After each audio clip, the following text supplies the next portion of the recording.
Hello, my name is Kelly Brownell. I'm the director of the Rudd Center for Food Policy and Obesity at Yale University.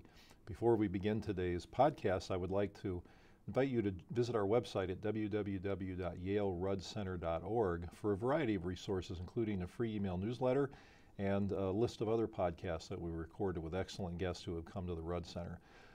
But today I'm very happy to welcome Mark Bittman, noted author, journalist, and thinker on issues of food and food policy. Mark is the author of the Minimalist column for the New York Times, has written a best-selling diet and best-selling food cookbook called How to Cook Everything, has written a number of other books as well, and is a noted figure in the food arena. So Mark, welcome. Thanks, Colin. I'm very happy to have you here, and I know that you've written about a controversial topic in particular recently, and that is the possibility of taxing soda. Can we talk a little bit about why you believe that's important to do? Well, I think that we have to, I think the bottom line is that we have to try every single thing we can to change the way most people in the United States eat. And I'm sure you've done dozens of podcasts about what's wrong with the way we eat, and it's really clear that it needs to be fixed. So there are a variety of things that need to happen. What's appealing to me about the soda tax is it primarily does two things. One, it discourages the consumption of soda, and I'm sure we can get into why that's an important thing. But soda is, not to put too fine a point on it, evil. And then the second is it raises money to encourage better eating in other arenas. So maybe we can use the money from the soda tax, well, to further discourage the eating of, let's say, bad foods, or to encourage or subsidize the eating of good foods. I mean, in a nutshell. So the word evil is pretty strong. Well, I mean, all of this is inarguable. There is an obesity epidemic in the United States. Half the people in the country are either overweight or obese, and the projection is that by 2050, virtually everybody will be overweight or obese. Obesity causes diseases, in particular diabetes, which is irreversible. So how does one become obese? Generally speaking, by consuming too many calories. So what we want to do is have people consume fewer calories, and in particular, one would like them to be consuming fewer useless calories. Soda contains sugar, or more specifically high fructose corn syrup, and a bunch of additives that amount to nothing, and so has calories that are considered non-nutritive. And soda is also the single biggest calorie source in the United States. 7% of Americans' calories come from soda, which is to say 7% of our calories come from a non-nutritive source. Now, there are things wrong with high fructose corn syrup, and there are things wrong with sugar. There are potential dangers in those particular ingredients that may be even worse than what I'm speaking about. But if we just take it at the absolute bottom line, that 7% of our calories come from this one source and it's non-nutritive, that makes it pretty bad, I think. So I've heard you refer to soda as worse than neutral. What do you mean by that? Worse than useless, I think, is Worse what than I useless. said. Well, I mean, it's useless. I mean, it's an engineered craving. I mean, we're not born craving. We may be born craving sweets, but we're not born craving sugar in particular.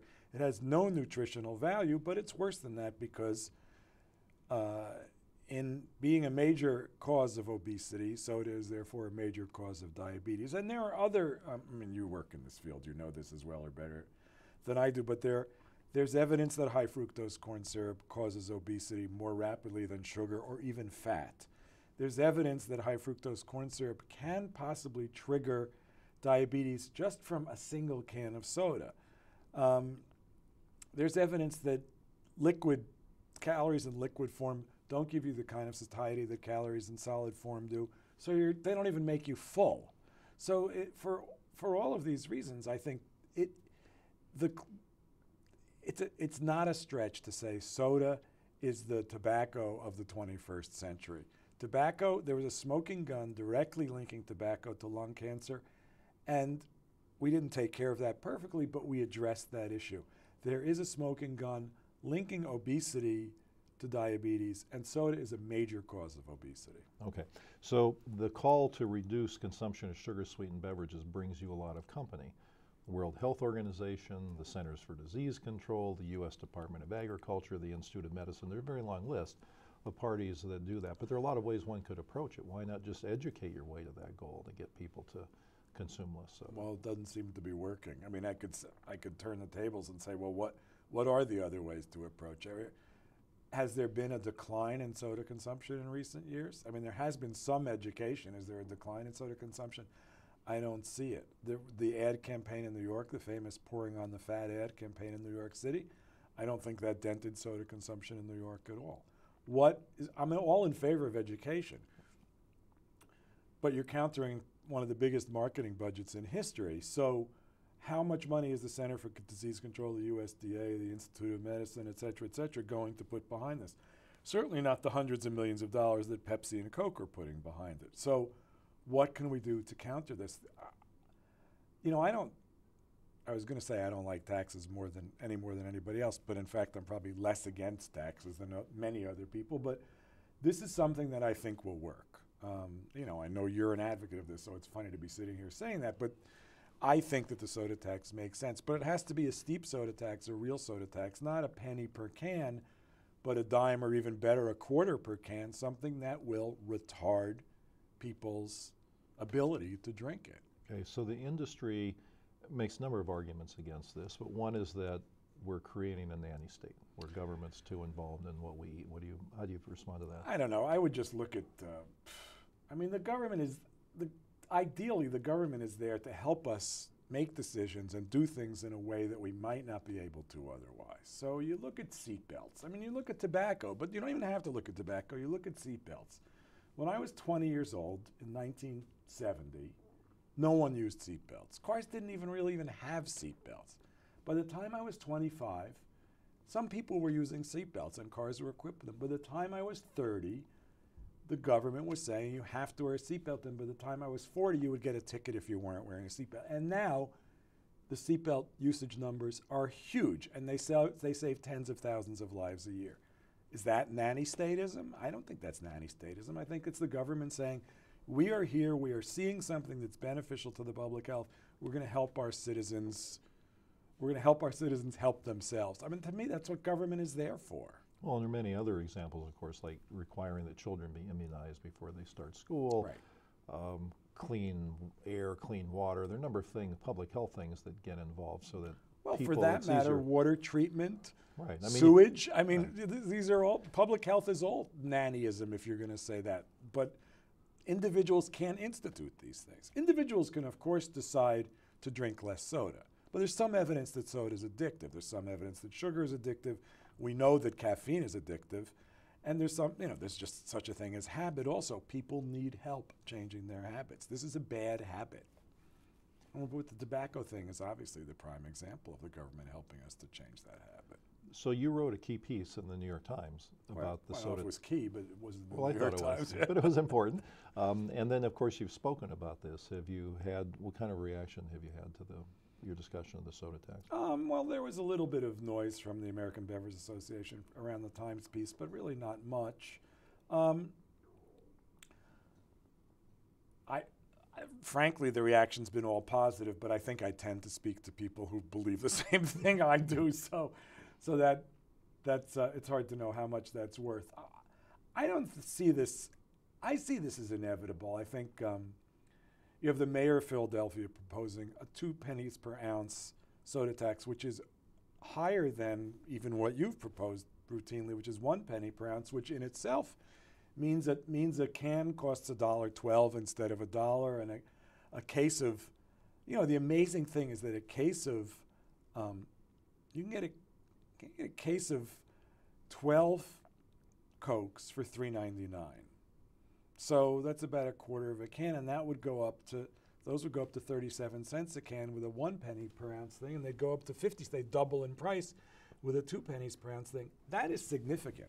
That would cost a lot of money, and that would raise a lot of money. And I think if people, I've bought soda in 12-ounce boxes because it was so cheap. I felt like, well, why not have it around?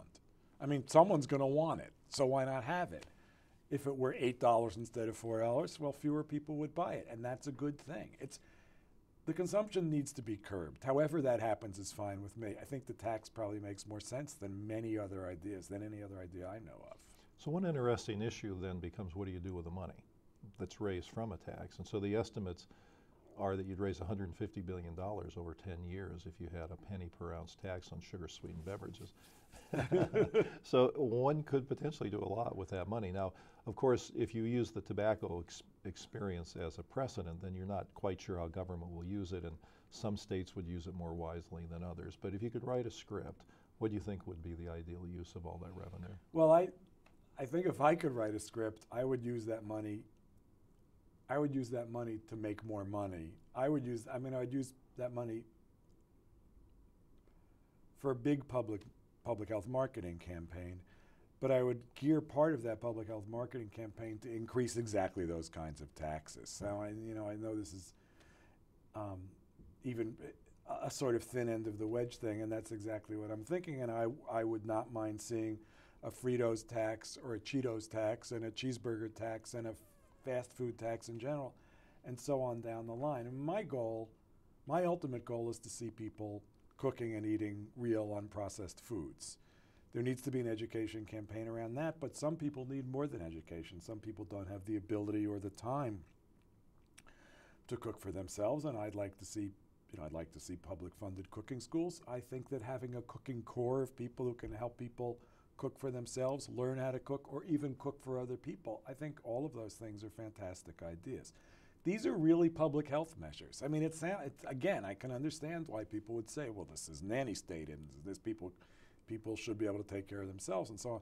The fact is, some people need more help than others, and the fact is, these are public health issues. If we reduce, it's not just obesity. If we reduce our reliance on processed food and junk food, if we rely on unprocessed foods and more plants than animal products, we will generally be a healthier nation. So this is not only going to save us money. In the long run, we'll make our taxes back because we'll be spending less on other aspects of public health, like healthcare, but we'll also live healthier and longer lives, which is, I mean, that's sort of a basic goal.